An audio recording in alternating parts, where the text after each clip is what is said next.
Hello and welcome to the study. Science की series में हम पढ़ रहे हैं फिजिक्स, और फिजिक्स की पिछली क्लास में हमने समझा था प्रोजेक्टाइल मोशन को। प्रोजेक्टाइल मोशन के हमने कुछ उदाहरण और इसके कुछ न्यूमेरिकल सवालों पर भी चर्चा की थी। आज की हमारी क्लास आधारित है सरल आवर्त गति पर, जिसमें हम शुरू कर रहे हैं सरल आवर्त गति। ठीक है, और सरल आवर्त गति पढ़ने से पहले आपको समझना होगा कि आवर्त गति क्या होती है, क्योंकि इसी आवर्त गति से सरल आवर्त गति का जन्म हुआ है। ठीक है, क्योंकि सरल आवर्त गति जो है वो पूरे ब्रह्मांड में नहीं है। किसी भी गति को हम सरल आवर्त गति नहीं मान सकते, लेकिन फिर भी हमने एक उदाहरण जो हम आगे चर्चा करेंगे, उस उदाहरण को हमने सरल आवर्त गति का उदाहरण माना है। ठीक है, तो चलिए शुरू करते हैं सरल आवर्त गति। तो सरल आवर्त गति पहले हम समझेंगे आवर्त गति। आवर्त गति क्या होती है कि किसी वस्तु की वह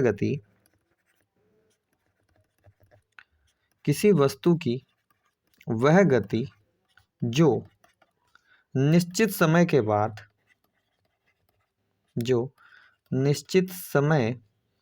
के बाद उसी मार्ग पर या एक ही मार्ग पर बार बार दोहराई जाती हो। तो इस प्रकार की गति को हम बोलते हैं आवर्त गति, अर्थात पीरियडिक मोशन। ठीक है, अब जैसे इसके कुछ एग्जाम्पल लें हम, तो एग्जाम्पल हमारे पास घड़ी की सुई, जो घड़ी की सुइयां रहेंगी, वो जो गति करेंगी वो निश्चित समय के बाद एक ही मार्ग पर बार बार दोहराएंगी। जैसे मान लीजिए कि घड़ी है, घड़ी का ये कोई सुई है, ये कांटा है, यह प्रत्येक अपने निश्चित समय के बाद बार बार उसी मार्ग के चक्कर लगाएगा, और इसी प्रकार बार बार दोहराई गई गति को ही हम क्या बोलते हैं, आवर्त गति कहते हैं। ठीक है, कुल मिलाकर यहाँ पर हमें देखना है कि आवर्त का मतलब होता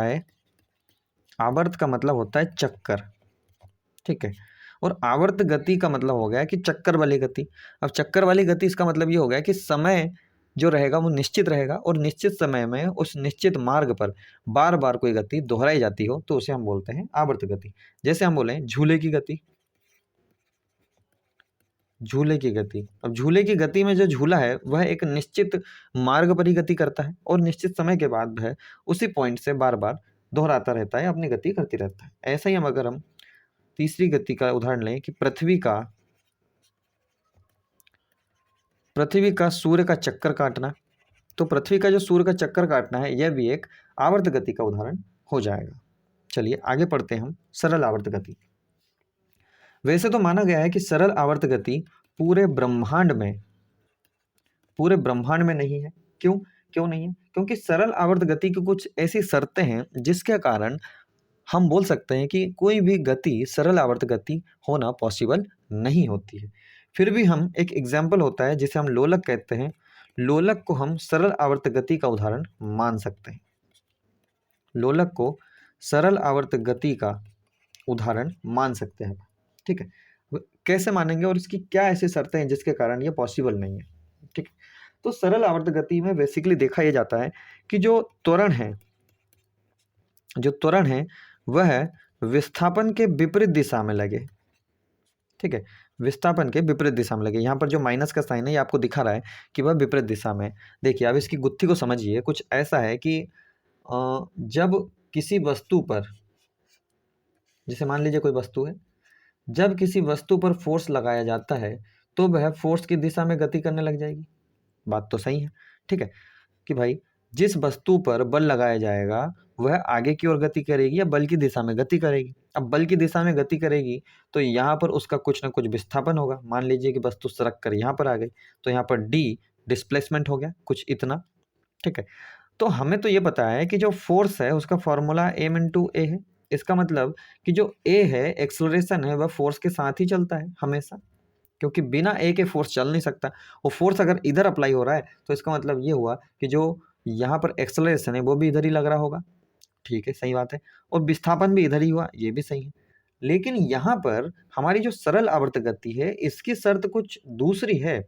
सरल आवर्त गति की शर्त ये कहती है कि जो एक्सेलरेशन है वो विस्थापन के विपरीत दिशा में काम करे, अर्थात यहाँ पर फोर्स तो इधर लगे लेकिन यहाँ पर जो त्वरण है वो कुछ ऐसी अप्लाई हो। ठीक है, अर्थात फोर्स यहाँ लगाकर विस्थापन तो हम इस दिशा में कर रहे हो, लेकिन ये जो एक्सेलरेशन है वो कुछ इस दिशा में अप्लाई हो, तो इस प्रकार की जो गति है उसको हम बोलते हैं सरल आवर्त गति। तो ऐसा तो पॉसिबल ही नहीं हो सकता, ऐसा हो ही नहीं सकता है कि जो फोर्स है उसके विपरीत दिशा में एक्सेलरेशन काम करना चालू कर दे, या विस्थापन के विपरीत दिशा में एक्सेलरेशन काम करना चालू कर दे। ऐसा पॉसिबल नहीं होता है। इसलिए हम बोलते हैं कि ब्रह्मांड में कोई भी जो गति है वो सरल आवर्त गति नहीं होती है, लेकिन फिर भी हम लोलक को सरल आवर्त गति का उदाहरण मान सकते हैं। ठीक है, तो चलिए हम इसकी परिभाषा लिखते हैं कि सरल आवर्त गति क्या होती है। सरल आवर्त गति ऐसी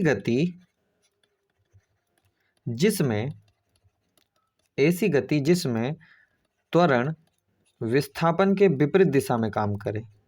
त्वरण विस्थापन के विपरीत दिशा में काम करे। तो इसका अगर कुछ हम संबंध समझाएं तो संबंध कुछ ऐसा बनेगा कि जो ए है वो माइनस डी के काम करे। ठीक है, ए मतलब यहाँ पर त्वरण हो गया, ए का मतलब त्वरण हो गया। यहाँ पर जो माइनस का साइन है ये आपको दिखा रहा है कि वह वस्तु या वह जो घटक है वह विपरीत दिशा में काम कर रहा है। किसके? डी के, अर्थात डिस्प्लेसमेंट के, अर्थात विस्थापन के। ठीक, तो सरल आवर्त गति एक ऐसी गति होती है जिसमें जो त्वरण है वह विस्थापन के विपरीत दिशा में काम करे। तो इस प्रकार की जो गति है उसको हम बोलते हैं सरल आवर्त गति। ठीक है, तो यहाँ पर नोट करके हम ये लिखेंगे कि जो प्रत्येक सरल आवर्त गति है वह आवर्त गति जरूर होती है, लेकिन प्रत्येक आवर्त गति सरल आवर्त गति नहीं होती है। ठीक है, ये बात ध्यान रखिएगा कि प्रत्येक सरल आवर्त गति होती है, लेकिन प्रत्येक आवर्त गति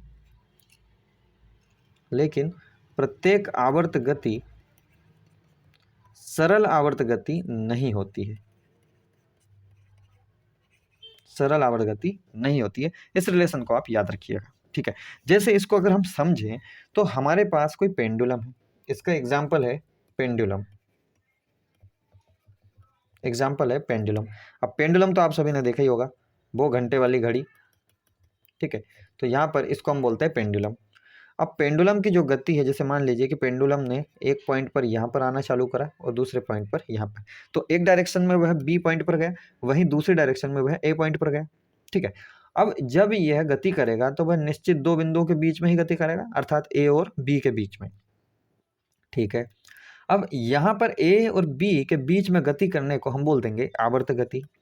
बात तो सही है, क्योंकि निश्चित समय के बाद निश्चित मार्ग पर बार बार गति दोहराई जा रही है, इसलिए उसे हम आवर्त गति कह देंगे। लेकिन यहाँ पर सरल आवर्त गति का कॉन्सेप्ट भी लग जाएगा। क्यों लग जाएगा?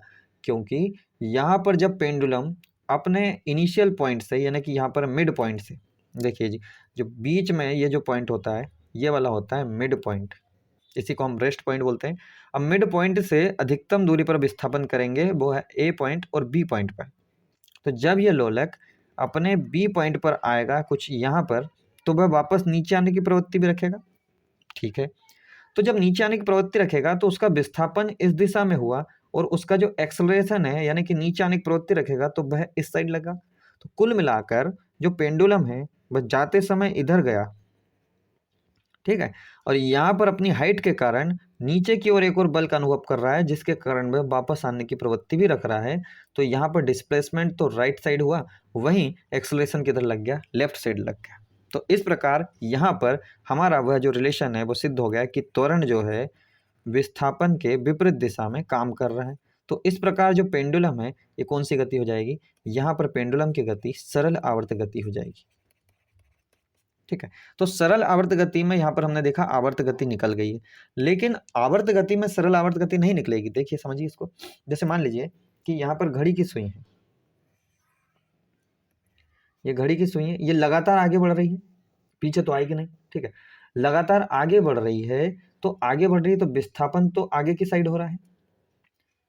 अब विस्थापन आगे की साइड हो रहा है तो त्वरण पीछे की साइड कैसे लग सकती है? नहीं लगेगी, क्योंकि जब तक वस्तु आगे की ओर बढ़ेगी तो वह केवल अपने आप में विस्थापन का अनुभव आगे की ओर करेगी, तो त्वरण का अनुभव भी आगे की ओर करेगी। अगर ये सुइयां वापस पीछे आने की प्रवृत्ति रखना लग जाए तो यहाँ पर लग जाएगी सरल आवर्त गति। लेकिन ऐसा पॉसिबल ही नहीं हो रहा है, क्योंकि जो घड़ी की सुई है वह आगे की ओर गति कर रही है, पीछे की ओर उसके त्वरण का अनुभव नहीं कर पा रही है। इसलिए घड़ी की सुई आवर्त गति जरूर होगी, आवर्त गति जरूर होगी, लेकिन सरल आवर्त गति वह नहीं हो सकती है। ठीक है, तो आपको कुछ एग्जाम्पल याद रखने हैं। जैसे पेंडुलम की गति जो है वह एक सरल आवर्त गति का उदाहरण है, और बाकी जो गतियां हैं वो केवल आवर्त गति। ठीक है, आइए कुछ और दूसरी गतियों के उदाहरण देखेंगे। बाद में हम इस पेंडुलम को बहुत ही अच्छे तरीके से समझेंगे, इसकी कुछ शर्तों को और इसकी कुछ विशेषताओं को भी हम देखेंगे। ठीक है, अब जैसे हमारे पास एक दूसरी गति आ रही है जिसको हम बोल रहे हैं कंपन गति और दोलनी गति। कंपन गति और दोलनी गति, कंपन गति और दोलनी गति। कंपन को हम वाइब्रेशन बोल देंगे, तो vibratory motion, vibratory motion, and यहाँ पर दोलनी को हम ऑसिलेशन बोल देंगे, ऑसिलेशन मोशन। ठीक है, अब जो कंपन गति है और जो दोलनी गति है ये दोनों डिफाइन होती है किससे, यहाँ पर एम्पलीट्यूड से, यानी कि आयाम से। ठीक है, कैसे? तो कंपन मतलब होता है कि बार बार कोई पिंड अपने स्थान से, मिड पॉइंट से बार बार कुछ इस प्रकार से विस्थापित होना, तो इस प्रकार को हम बोलते हैं कंपन। जबकि दोलन को हम बोलते हैं कि वह कुछ इस तरह से मूव करेगा, यानी कि धीरे धीरे कंपन को हम दोलनी गति बोल सकते हैं। एकदम गरीबों की लैंग्वेज में समझें तो जहाँ पर वाइब्रेशन होगा उसे हम कंपन गति कहेंगे, और जहाँ वाइब्रेशन, बड़ा वाइब्रेशन होने लग जाए तो उसे हम दोलनी गति कहेंगे। अगर साइंटिफिक लैंग्वेज में जाए तो ये दोनों निर्भर करती है आयाम पर। अब कैसे? अब आयाम किसे कहते हैं? आयाम हमारे पास एक नया वर्ड आ गया है। तो आयाम क्या होता है कि मिड पॉइंट से किसी, जैसे हमारे पास एक ये वेव है, ठीक है, ये वेव है। अब वेव का ये एक साइकिल है, यहाँ पर एक साइकिल कंप्लीट होगा, यहाँ पर ये अपने दूसरे साइकिल को कंप्लीट करने के लिए आगे की ओर बढ़ेगी। उससे हमें मतलब नहीं, हमें सिर्फ आयाम को समझना है। अब यहाँ पर जो सीधी स्ट्रेट लाइन आपको दिख रही है इसको हम कहते हैं माध्य। ठीक है, इसको हम कहते हैं माध्य या मीन, मीन रेखा या मीन लाइन भी बोल देंगे इसको। अब मीन लाइन से लेकर के जो साइकिल का हाईएस्ट पॉइंट या लोएस्ट पॉइंट जो होता है, यहाँ तक की जो लंबाई है, जैसे यहाँ पर माध्य से लेकर के हाईएस्ट जो पॉइंट है यहाँ तक की जो लंबाई है, इसको हम कहेंगे आयाम। ऐसा ही हम माध्य से लेकर के अधिकतम गहराई तक की लंबाई को, ये जो लंबाई दिख रही है यहाँ पर इतनी, इसको हम बोलेंगे आयाम। ठीक है, तो यहाँ पर अगर इस वेव को सेटिस्फाई करवाएं तो कुछ ये माध्य हो जाएगा, ये माध्य, और माध्य के बिल्कुल चिपकते हुए अपने आयाम को कंप्लीट कर रही है कुछ इस प्रकार से। ठीक है, और यहीं पर अगर हम इसको माध्य बनाएं तो यहाँ पर हम देख पा रहे हैं कि जो आयाम है वो कहीं ज़्यादा हो रहा है पॉइंट, जैसे ए की स्थिति और बी की स्थिति से। ठीक है, तो ए की स्थिति में आयाम कम दिख रहा है, वहीं बी की स्थिति में आयाम अधिक दिख रहा है। जैसे यहाँ पर ये लंबाई और ये जो लंबाई है, ये लंबाई और ये जो लंबाई है, ये यहाँ पर दिख भी नहीं रही है। इसका मतलब यहाँ का जो आयाम है वो आयाम है कम, वहीं यहाँ का जो आयाम है वो आयाम है ज़्यादा। ठीक है, तो जो कंपन गति और दोलनी गति होती है वो डिफाइन रहती है आयाम पर। जब भी किसी गति में आयाम कम हो तो उस प्रकार की गति को हम कहते हैं कंपन गति। वहीं अगर किसी ऐसी वाइब्रेशन या ऐसी तरंग जिसका आयाम ज़्यादा हो तो उसको हम बोलते हैं दोलनी गति, दोलनी गति। तो यहाँ पर अगर हम पेंडुलम की बात करें तो पेंडुलम में किस प्रकार की गति होती है? पेंडुलम में किस प्रकार की गति होती है? तो पेंडुलम जब हम बनाते हैं तो ये उसका, जैसे मान लीजिए कि यहाँ पर पेंडुलम है, यहाँ पर, ठीक है, और ये उसके टर्मिनल पॉइंट है, अर्थात सीमांत बिंदु ए और सीमांत बिंदु बी। यहाँ से यहाँ तक की जो लंबाई है और यहाँ से यहाँ तक की जो लंबाई है ये कहलाती है आयाम। तो ये जो है इसको हम बोलते हैं मिड पॉइंट या माध्य बोलते हैं इसको। यहाँ पर इसको हम बोलते हैं माध्य, इस वाले पॉइंट को, ये हो गया माध्य।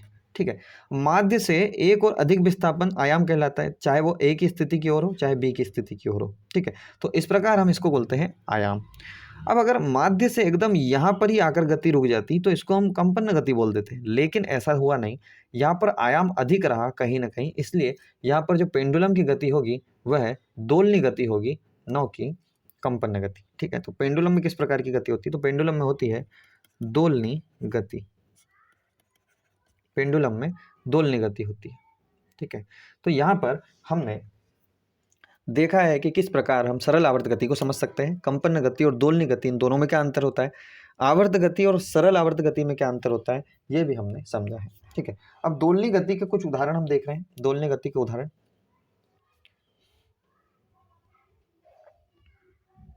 जैसे हम दोलनी गति के उदाहरण देख रहे हैं, तो एग्जाम्पल दोलनी गति के, दोलनी गति के उदाहरण। पहला पॉइंट, लोलक की गति, जो अभी हमने देखा पेंडुलम की गति। पेंडुलम जो रहेगा वो दोलनी गति का उदाहरण रहेगा।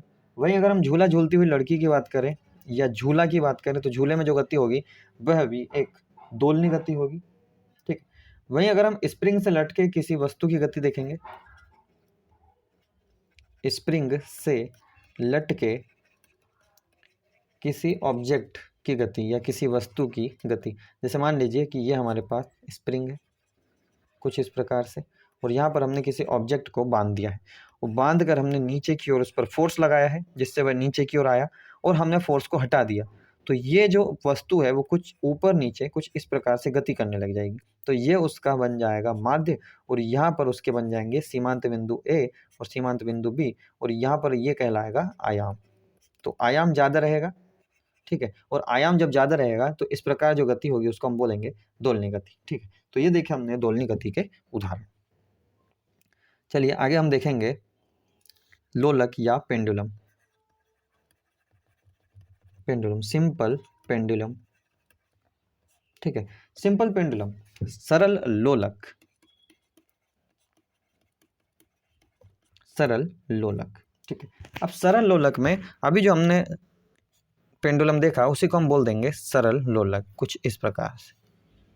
ठीक है, ये उसके सीमांत बिंदु ए और सीमांत बिंदु बी, और यहाँ पर है पेंडुलम का मिड पॉइंट, जहाँ पर पेंडुलम स्थिर है, इसको हमने बोला है मिड पॉइंट।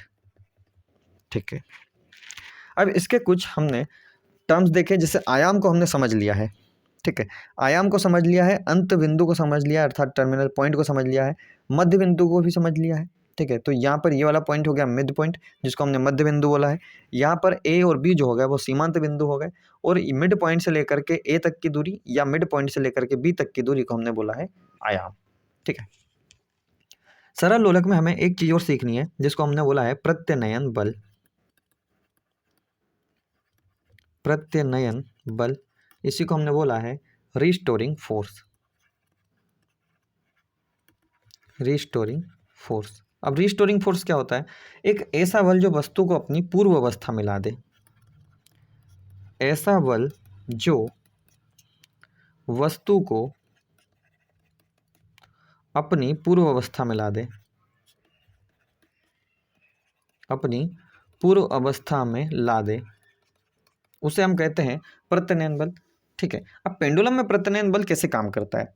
ठीक है, तो पेंडुलम में प्रत्यनयन बल कुछ इस प्रकार से काम करता है कि जब भी पेंडुलम अपने मिड पॉइंट से लेकर के ए पॉइंट या बी पॉइंट अर्थात सीमांत बिंदु तक गति करता है, तो सीमांत बिंदु के बाद में उसे मिड पॉइंट तक लाने के लिए जो बल काम करता है, जैसे यहाँ पर इस प्रकार से, तो इस बिंदु को या इस वाले फोर्स को हम कहते हैं यहाँ से यहाँ तक के को प्रत्यनयन बल। ठीक है, तो प्रत्यनयन बल क्या है? ऐसा बल जो वस्तु को अपनी पूर्व अवस्था में ला दे, उसे हम प्रत्यनयन बल कहते हैं। चलिए ठीक है, तो आगे हम देखेंगे पेंडुलम की विशेषताएं। पेंडुलम की विशेषताएं। ठीक है, पेंडुलम की क्या विशेषता है या किस पॉइंट पर यह है, किस प्रकार का नेचर रखता है? तो पहला हम देखेंगे सीमांत बिंदु की विशेषताएं। सीमांत बिंदु की विशेषताएं।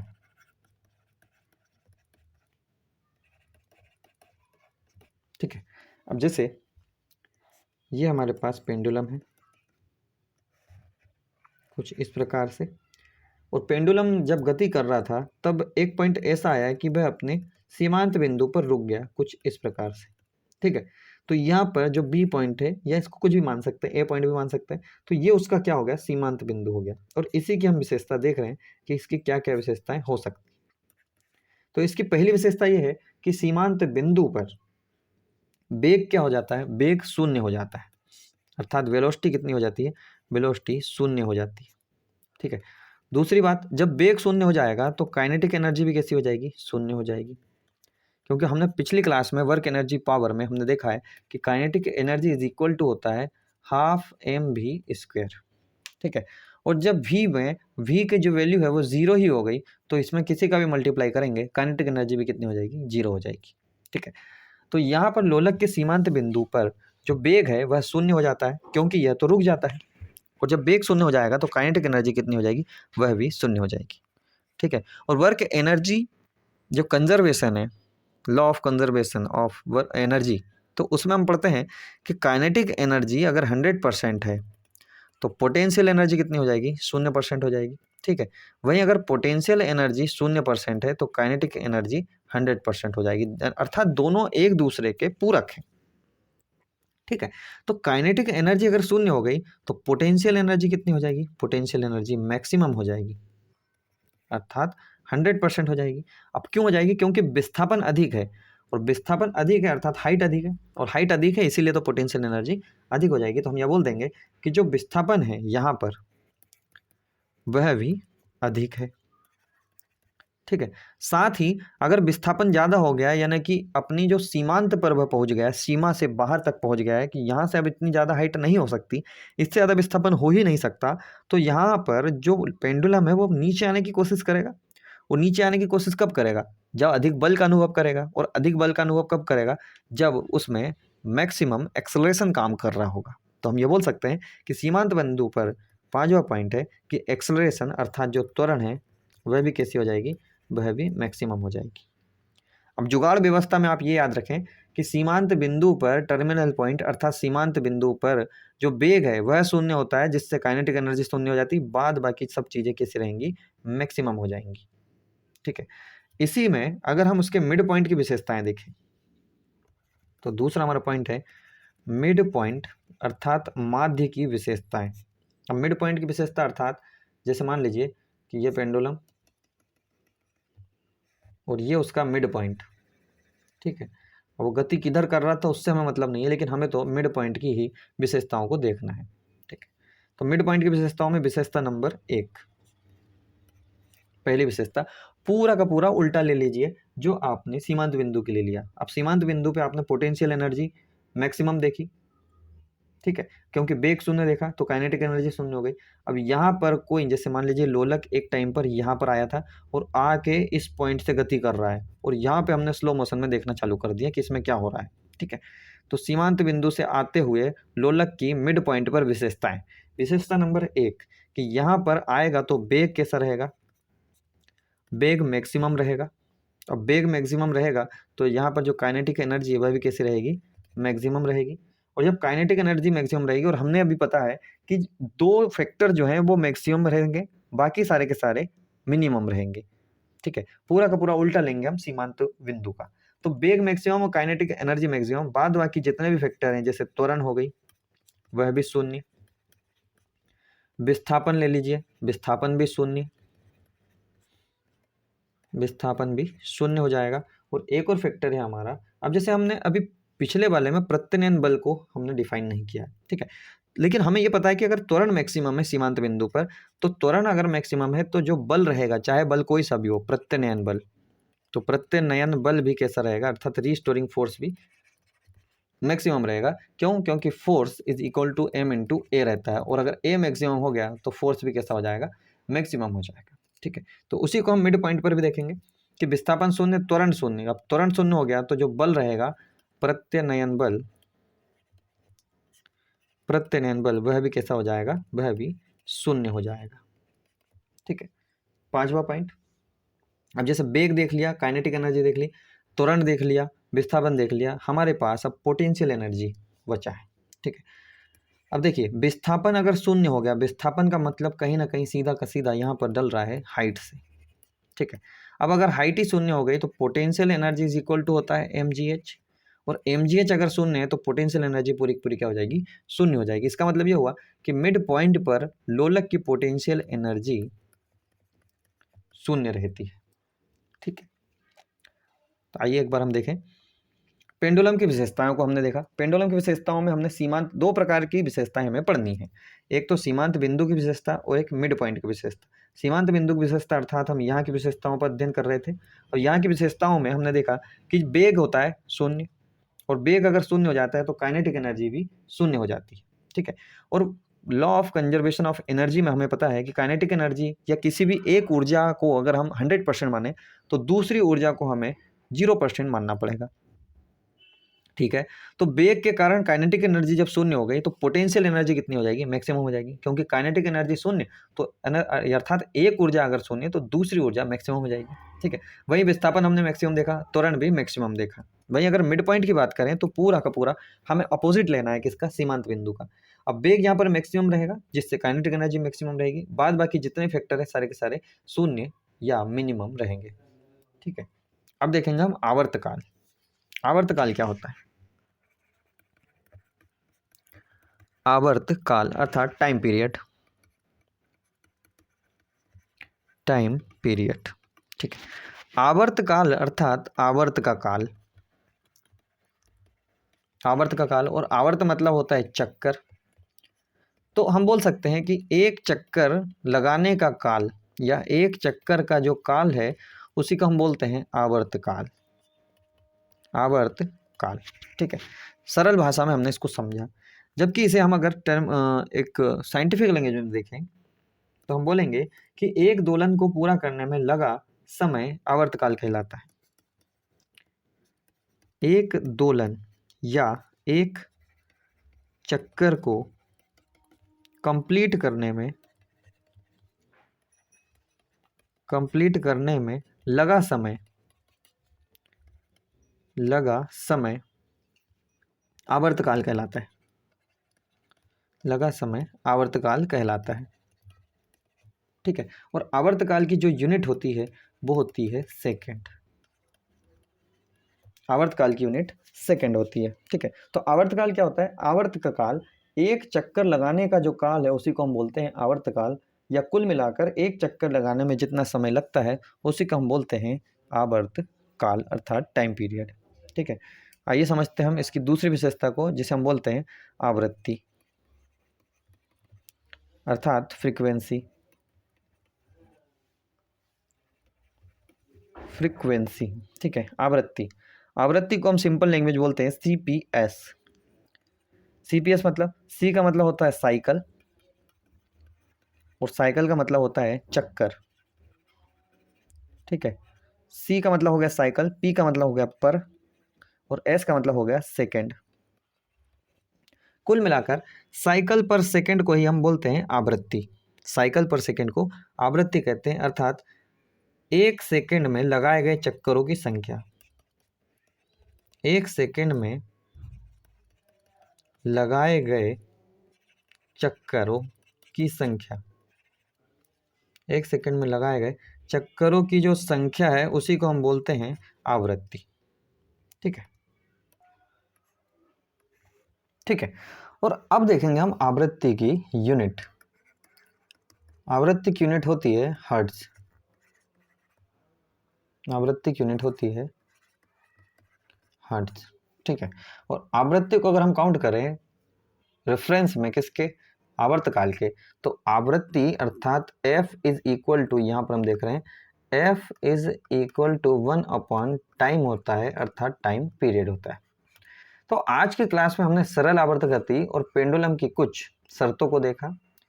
कल हम देखेंगे आवर्त गति में जैसे दोलनी गति या पेंडुलम के कुछ विशेषताओं को, पेंडुलम की कुछ शर्तों को, और शर्तों पर आधारित कुछ सवालों को।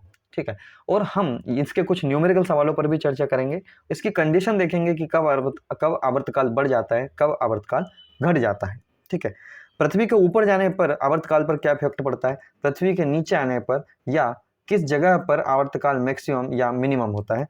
तो आगे की क्लास में हम इन सभी चीज़ों पर हम चर्चा करेंगे। तो आज के लिए इतना ही, धन्यवाद।